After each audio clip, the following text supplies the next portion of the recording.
La suite de cette émission Noir et Blanc, vous le disiez, une deuxième partie consacrée quasi exclusivement à Patrick Castro qui s'est éteint. On a enregistré l'émission mercredi dernier. C'était quasiment au même moment. Il est parti après une grosse dizaine d'années de maladie.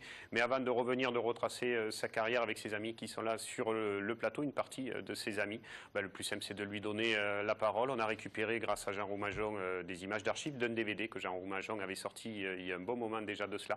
Un grand merci à lui de nous avoir prêté ces images pour que vous puissiez en bénéficier aujourd'hui, la Côte du Vidéo Taurin. La parole à Patrick Castro. Soit la gloire, on ne sait pas si on va l'avoir. L'appât du gain, on ne sait pas si on en aura. Donc je veux dire, il faut d'abord qu'il y ait une certaine passion. Parce que si on a parlé de Castro un jour ou l'autre, si on en parle encore, s'il y a des gens qui ne restent pas insensibles à ce que j'ai fait, c'est parce qu'à ce moment-là, peut-être il y avait des taureaux avec lesquels j'ai pu me mesurer et les autres radeteurs n'avaient peut-être pas le même, comment dire, le même engouement ou peut-être les mêmes facilités que j'ai eues.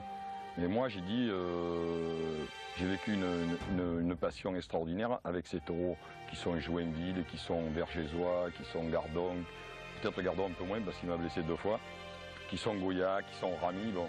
Il y avait quand même ces taureaux-là qui marquaient et les gens m'attendaient et je pense que j'ai été présent.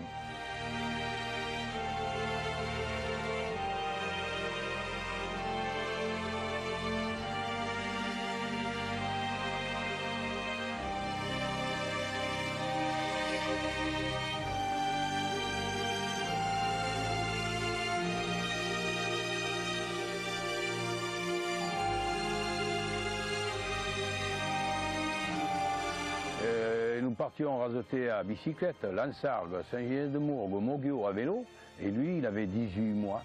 Il était sur le cadre assis sur un coussin et les hommes parlaient que de taureaux. Dès qu'ils savaient marcher, on pendait un gland, une cocarde et ils rasetaient des chaises. Et même ils en ont estropié avec son frère.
Ça a été 1975, où j'ai gagné tous les grands trophées, du trophée des As, la cocarde, la palme d'or, le trophée des maraîchers, le gland d'or. Qu'est-ce que j'ai gagné encore? Bon, pas mal de trophées secondaires, mais enfin, ça a été quelque chose de formidable, surtout la cocarde d'or, qui est une compétition très recherchée. J'avais terminé second à 3e en 1960, et puis j'ai terminé en 1980. Je pense que c'est une consécration, c'est quelque chose d'autre. Vous savez, au milieu de 50 ou 54 raseteurs comme celui trouvé, arriver à triompher, surtout moi qui n'étais pas un homme de bourre, c'est quelque chose d'extraordinaire et ça a été la consécration de ma carrière, je pense. 1975 est une année qui m'aura marqué.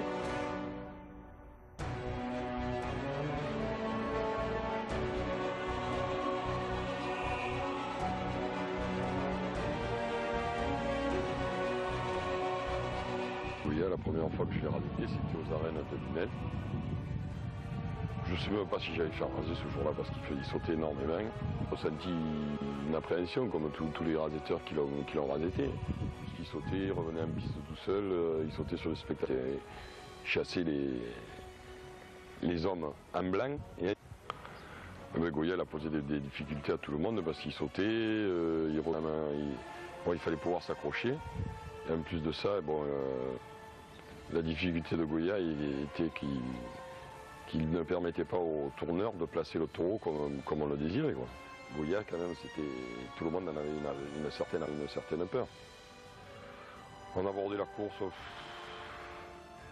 Un riant, je me rappelle, je prenais 1 mètre, 2 mètres. Les Goyans, ils étaient 1 mètre de plus et on allait aux toilettes, quoi. Bon, c'est une façon de décontracter un peu tout le monde et essayer que, au moment où Goya sortirait, tout le monde participe un peu en aidant les uns, ceux qui ont plus envie que les autres de le raser. Pour vous souvenir, une fois, à Lunel, il me saute derrière à la présidence. Je ressorte en piste, il m'avait coincé le pied. Ben, en fait, j'ai pas de mauvais souvenirs, hein. Je peux en avoir que de bons, étant donné qu'à une certaine période, on était 4 à le raser. Et bon, les arènes étaient pleines, il y avait une certaine ambiance et une certaine émulation qui faisait que je marque un bon souvenir.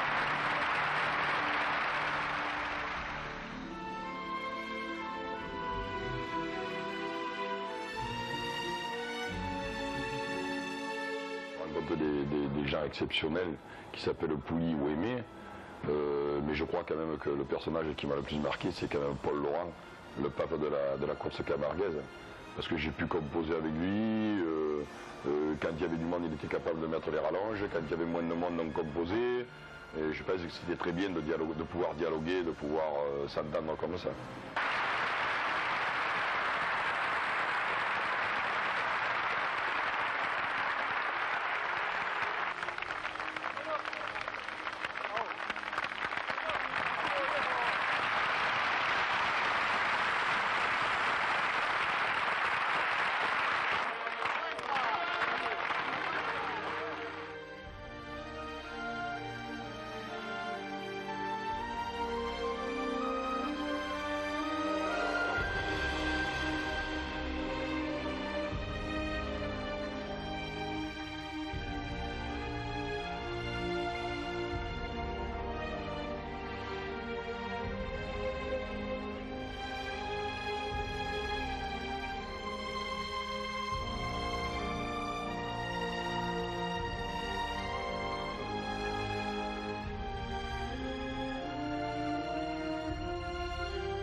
Voilà notre petit témoignage. Bravo à Romain Beaufy pour ce superbe montage, un souvenir de Patrick Castro. Gérard, on l'a vu, ces images qui se terminaient par cette très émouvante cérémonie que vous avez organisée avec Thierry Félix.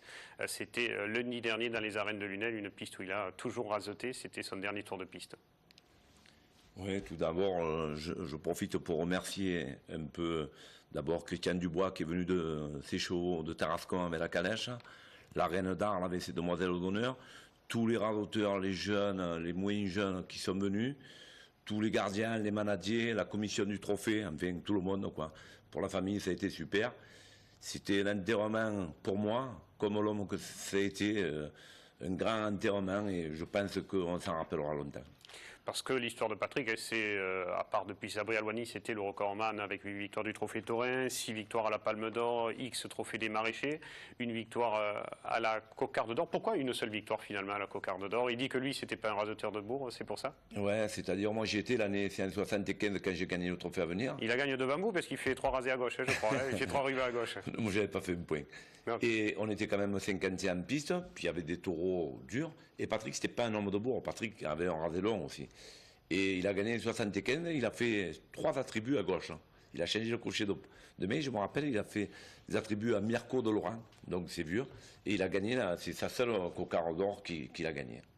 Jean, vous avez démarré avant Patrick. peu de temps avant, on ne va pas dire combien d'années. Vous l'avez vu arriver, vous aviez senti déjà que c'était un grand raseteur en devenir? Moi, Patrick, la première fois que je l'ai vu, je crois que c'était aux arènes de Moguio. C'était dans les années 64, 65, je ne me souviens pas bien. Et je crois qu'il avait pris un gros coup de corne par un taureau je crois, de Blatia. Et après, bon, vous savez, ça a été sa blessure. Je ne comptais pas le voir revenir, puis il est revenu encore plus fort. Et j'ai raseté avec Patrick des années 60 aux années 80. Alors, ça fait 20 ans qu'on rasetait ensemble, il y avait de la rivalité, il y avait du combat en piste, mais il y avait beaucoup d'amitié entre nous aussi. Parce que bon, on se chambrait, mais après la course, on se revoyait, on buvait un coup. Et, Deux? Non. Non, pardon. Non, mais les raseteurs, après les courses, avaient l'habitude d'aller au bistrot, discuter avec les aficionados de la course, ce qu'on aurait dû faire, etc., etc. Et Patrick, il est toujours là, buvait un coup. Bon, il n'en buvait pas deux, Patrick, c'était un sportif. Oui. C'était un des raseteurs de l'ère moderne, parce qu'on regarde les raseteurs. C'était le premier, finalement, sportif de haut niveau dans le rasé, quelque part. Oui, c'était un sportif de haut niveau, à cette époque-là. Et en plus, c'était très adroit. Et puis on le critiquait parce que Patrick, il était trop facile devant les taureaux. Vous savez, quand il y a de la facilité, on critique, les grands raseteurs, ça a toujours été critiqué, quand on regarde bien. Et Patrick, c'était un rasetteur qui était très... Quand on le voyait en piste, on disait il faudra se dépêcher pour faire des rubans. Et voilà, alors donc...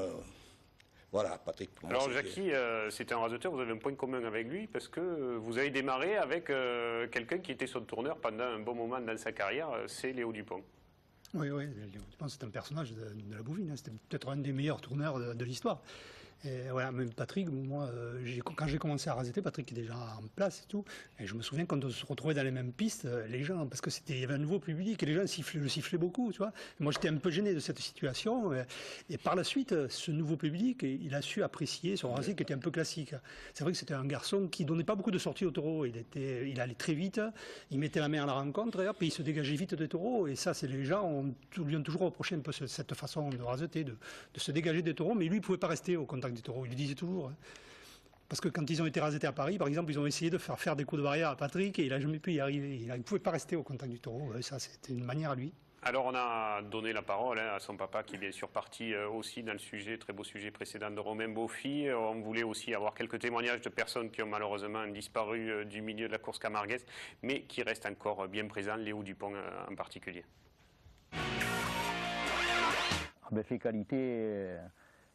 Ses qualités, il a toujours un cœur d'or. Je pense que c'est un type très droit. C'était un monsieur. Parce que tourner pour Patrick Castro, il faut avoir quand même une connaissance de taureau, il faut avoir le biais de l'homme. C'est quoi? C'était un grand connaisseur de taureaux. Il savait raseter les taureaux, surtout. Il a été toujours sifflé, parce que les gens ne pouvaient pas concevoir que Patrick, sur deux rasés, levait un attribut. Il avait une main, comme on dit, d'assassin, quoi. C'était un raseteur qui... Clairement, je dis. Les défauts de Patrick, c'était un défaut de gagneur qu'il avait. Si on veut appeler ça un défaut. Oh, mais il était comme tous les raseteurs. Quand ça vient bien, c'est grâce au raseteur. Et quand ça vient mal, c'est la faute au tourneur. Nous l'avons tous vécu. Hein? Quand le garçon n'est pas trop en forme, ben, c'est la faute au tourneur. Voilà ce très beau mot de son papa qui dit quand un raseteur lève, c'est grâce à lui, et quand il lève pas, c'est à cause de son tourneur. C'est ça, Aimé? Moi, je voudrais dire, dans le reportage qu'on vient de voir, il y a deux témoignages impressionnants. C'est ce que dit Patrick de la course camarguaise et du spectacle à donner. Alors peut-être que lui, il n'en donnait pas non plus trop souvent, mais le mélange Patrick et Jackie Siméon, moi, ça m'allait très bien. Et puis, il avait tout compris. Regardez l'hommage qu'il fait à Paul Laurent sur les gradins. Ça, à l'heure actuelle, moi, je fais partie des gens qui disent que les mentalités ont changé et c'est ce qui manque le plus. Et quand on a écouté parler Jeannot et Gérard, en clair, il va falloir que les As se ressaisissent. Voilà. Paul Laurent était quand même un personnage. Moi, j'ai jamais entendu quelqu'un qui m'a parlé en mal de Paul Laurent. Hein. Il commandait, lui. Il payait, mais il commandait. Voilà. Ah, c'est pas pour rien qu'on l'appelait le pape. Hein. Oui. Puis en plus, ce qu'il y avait, c'est que M. Paul Laurent, moi je l'ai connu, j'avais 16 ans, à Beaucaire-en-Boulet. Ça a été toujours un homme d'honneur de parole. Quand il t'avait dit ça, c'était fini.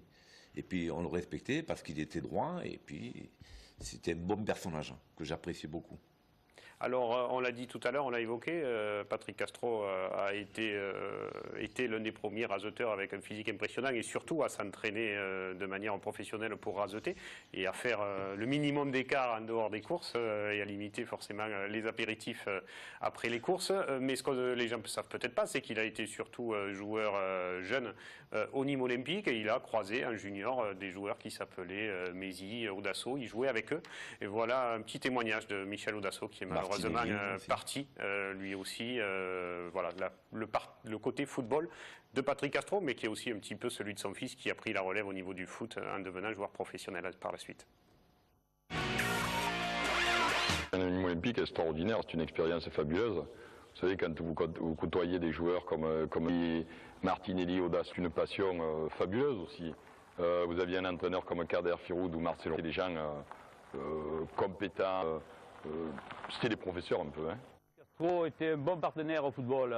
C'est un garçon qui était sérieux, comme il a été dans la tauromachie.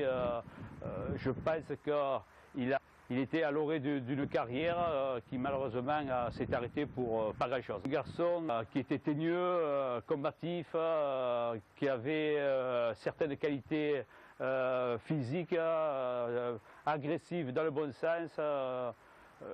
Je pense que dans la vie, ça se retrouve pareil. Voilà, Croco Hebdo a parlé de Patrick Castro cette semaine à l'antenne. Nous, un petit bout de Croco Hebdo et du Nîmes Olympique, le grand Nîmes Olympique de la grande époque, puisque ces joueurs-là ont marqué de leur empreinte indélébile les années fastes du Nîmes Olympique pour faire pour Michel Mézy le bonheur de Montpellier aujourd'hui. Ce que je veux dire, c'est qu'en fait, Patrick Castro, il arrivait du football. Dans le football, il y avait une préparation physique, ils étaient au top. Et il est arrivé là, dans le milieu taurin, où Jeannot, par exemple, ou Pellegrin, ou tout, c'était des gens qui ne se préparaient pas, qui jouaient, qui rasetaient sur leur acquis, et donc ça a été un peu, ils ont un peu été dépassés physiquement. Moi, je le ça ne veut pas dire qu'ils étaient de mauvais raseteurs, mais physiquement, ils étaient un peu dépassés. Moi, je le confirme, Gérard, 2 minutes avant l'émission, il arrive, il me dit, on parle de quoi aujourd'hui? Il ne se prépare pas. Patrick, il était capable de faire 3 rasés dans la longueur de la piste, comme ça. Non, moi, je reconnais Patrick, c'est vrai, mais Jouanet se préparait beaucoup aussi à la Chourasca hier le soir. C'était pas le même entraînement. C'est pour ça qu'il n'a plus le droit de sortir aujourd'hui. C'est pour ça qu'il ne sort pas. Ah, maintenant, terminé, il paye ce qu'il a fait avec. Allez, à la maison avec lui.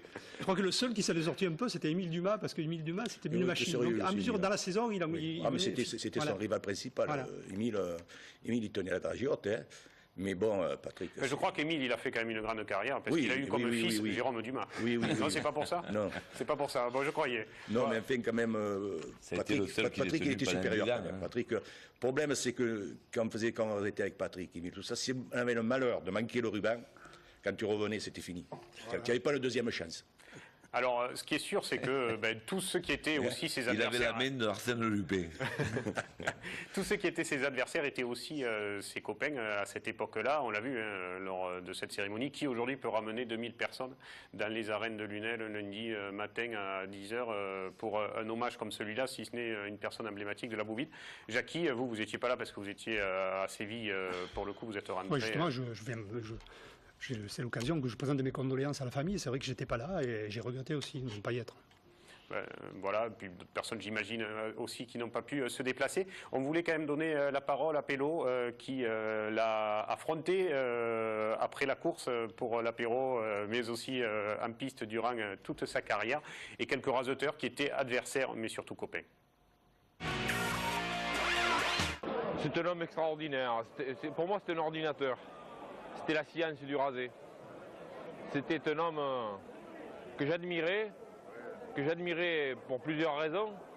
Par sa facilité du rasé, il était extraordinaire. Il avait une intelligence pour lever le ruban comme peu de raseteurs l'ont eu. Patrick Castro est pour moi un adversaire de première qualité. Toutes mes années, ça a été un adversaire et aussi surtout un ami. Parce que nous avions une entente en piste qui était, malgré la combativité, malgré l'amour que l'on se tirait, au-delà de tout ça, elle était fiable, elle était sereine. C'est un homme extraordinaire. J'ai toujours eu une dent contre lui. Imaginez raseter à côté d'un homme aussi facile. On ne peut pas ne pas avoir de hargne contre un homme qui est d'une supériorité à la vôtre.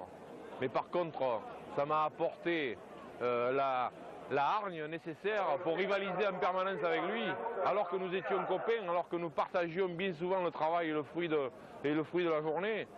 Mais il fallait impérativement que je rivalise avec ses qualités extraordinaires. C'était comme ça. Alors une dent oui, mais pas une dent méchante, une dent de combativité. Vous êtes d'accord, Gérard, avec ce que dit Pello? Oui, moi je suis d'accord avec Daniel. Il y avait la combativité parce que bon, c'était dur pour rivaliser avec Patrick. Émile peut le dire que pendant 10 ans, il a gagné 2 trophées d'As et il a fini second pendant 10 ans. Mais Patrick, moi je dis en plus, s'il avait été un chien, il n'aurait rien laissé à personne. Alors que c'était pas comme ça. Les gens ne le savent pas. Mais souvent, on marchait à 4 ou 5, on partageait. Voilà. Donc les gens ne le savent pas. Et Patrick, c'était pas un chien. Moi, je l'ai connu, j'avais 18 ans. Je peux dire que ça a été un grand champion. Et il a partagé avec beaucoup de gens. Voilà, il avait un cœur. Beaucoup de gens, mais que les gens. Alors, Joël Joannet... Patrick, c'était un compétiteur, c'était un gagneur. Il fallait qu'il gagne. Il fallait qu'il gagne. Et donc, en piste, on était amis, on marchait au fan. Oui, oui. Mais au rival, je veux le faire. Toi, tu veux pas, tu le feras pas. Non, mais il veut les gagner. Ce qu'il faut savoir, c'est que Patrick Castro, il aimait la gloire. Et sa gloire à lui, c'est de gagner des trophées. Parce que bon, le style, il faisait pas trop briller les courses, les gens l'appréciaient pas trop peut-être. Donc sa gloire à lui, c'était de gagner des trophées. Voilà. Donc il voulait tout gagner. Et voilà. Vrai, il voulait tout gagner. Et c'était un compétiteur. C'est quand même, moi je me rappelle d'un truc à Remoulin, j'ai resté, il y avait Marcel Maillan, qui était vivant, il y avait un taureau de lui, il y avait 20 ou 30 tours de ficelle. En 2 rasés, il a ouvert la ficelle, il a pris. Le père Maillan dit, mais qu'est-ce qu'il faut mettre du câble avec ce type? C'est pas possible la main qu'il avait. Il avait une grosse main, Patrick. Mais on a tout inventé contre, enfin pas contre, mais rappelez-vous le prix d'été qu'on faisait au trophée. Alors un jour, moi j'ai dit à Marius Gariol, mais plus vous ferez de trophées, plus il va en gagner. Ne croyez pas que ça va l'handicaper. Et bien entendu, je me souviens d'une finale à Château-Renard, la finale du printemps à Château-Renard. Ils ont coupé le trophée d'As en 2. Voilà. Et bien il avait gagné. Hein, il a gagné les 2. J'ai vu sur le journal qu'il en avait gagné 3. Donc ça a duré 3 ans. Et puis ça s'est arrêté puisque le résultat risquait d'être le même. Mais malgré cet esprit de compétiteur, il a favorisé les équipes en piste. Et puis pour avoir vécu de nombreuses cocardes d'or, à la cocarde d'or, il y avait le Languedoc et la Provence. Hein. Voilà. Et rien n'y déroger. Non, mais sur le fait de partager, c'était un malin. Voilà, il partageait. Parce qu'au lieu d'avoir des adversaires, il avait des partenaires. Donc voilà, tout est là. Voilà. Mais est-ce que le spectacle, ça ne ressentait pas de ça? Parce que maintenant, il y a des moments où on ne va pas rater les ficelles. Mais à cette époque-là, les ficelles... Non, mais c'est vrai que la course camarguaise, c'est un sport individuel, en fait, et qui demande une participation collective des rasetteurs. Voilà. Un petit peu comme pour le spectacle. Le cycliste. C'est individuel, c'est un sport individuel qui se gagne en équipe. Moi, je trouve que c'était bien pour le public, pour tout le monde. Alors, je ne sais pas si vous... ne rentrez pas. Je sais pas, Émile me disait à l'intervalle là que... Émile Dumas. Émile Dumas, que s'il n'avait pas eu cet accident qu'il a eu... Oui, puisque Patrick Castro, on n'en a pas parlé, mais malheureusement en 2001, est victime d'un AVC qui, depuis, le laissait dans un état compliqué pour lui, pour sa famille. Il ne parlait plus, il ne marchait plus. Il se serait un peu investi, un peu du côté organisation, rasetteur, et ainsi de suite. Bon, après, il y avait ce bistrot qui prenait pas mal de temps. Mais il comptait le vendre, c'est pour Patrick, avant qu'il arrive cet accident. Voilà, mais je crois qu'il aurait apporté un peu de ce côté, parce que quand même, c'était quelqu'un d'intelligent. Hein. Très intelligent, et puis il aurait apporté son côté sportif, mais son côté respect et mentalité aux gens. Voilà. Comme il nous a appris à nous, parce que moi, quand je l'ai connu, c'était M. Castro. Mais Patrick avait un cœur énorme. D'abord, il était aimé de tout le monde. Hein. C'était de partout où il passait, c'était... En tout cas, ça s'est vu lundi dernier pour ce dernier hommage que vous avez vu tout à l'heure dans les images. Mais Patrick, c'est bien qu'en début de sa carrière, les 10 premières années, le public ne l'aimait pas trop. Et ce que je suis content, c'est qu'à la fin de sa carrière, le public a compris que c'était un grand rasetteur. Parce que Goya aussi a été au début, il était aimé. On critiquait sa facilité. C'est-à-dire, il ne faisait pas briller les taureaux, mais on a compris que c'était un très grand rasetteur à la fin de sa carrière. Et je suis content qu'avant de partir, Patrick, il ait connu quand même ce moment de d'affection du public. Écoutez, on espère que pour sa famille, ses proches, ses amis, les images de ce soir leur auront fait chaud au cœur. On ne voulait pas, bien sûr, ne pas parler de ce monument de la course camarguaise qui s'en est allé donc, la semaine dernière. On va venir à l'actualité au week-end à venir parce que la course camarguaise continue malgré les figures qui parfois nous quittent. Gilles Arnaud, il y a quelques semaines, lui maintenant. Le week-end à venir, c'est bien sûr essentiellement les 2 finales du Trophée Taurin. Vous l'avez vu peut-être passer cette semaine sur les antennes de TV Sud. La bande-annonce de ces 2 finales, cette première finale.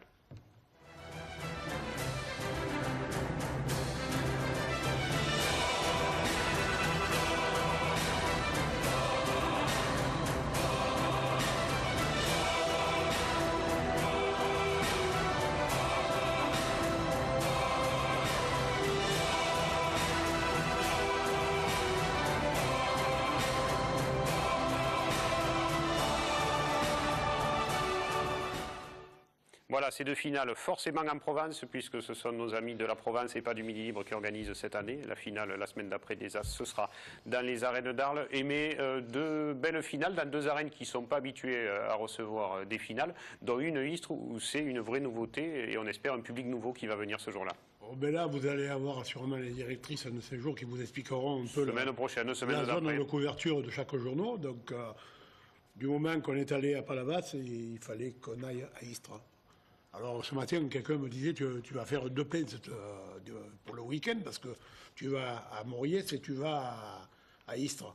Mais quand c'est à Palavas, les gens font comme moi. Hein, donc, les jeunes d'Istres vont aussi à Palavas et ils font aussi un plein. Et je crois que je les ai vus hier soir à Istres. Ils avaient déjà vendu plus de 1000 places. Comme quoi, s'il fait beau, ils ne seront pas loin de faire le plein où ils le feront.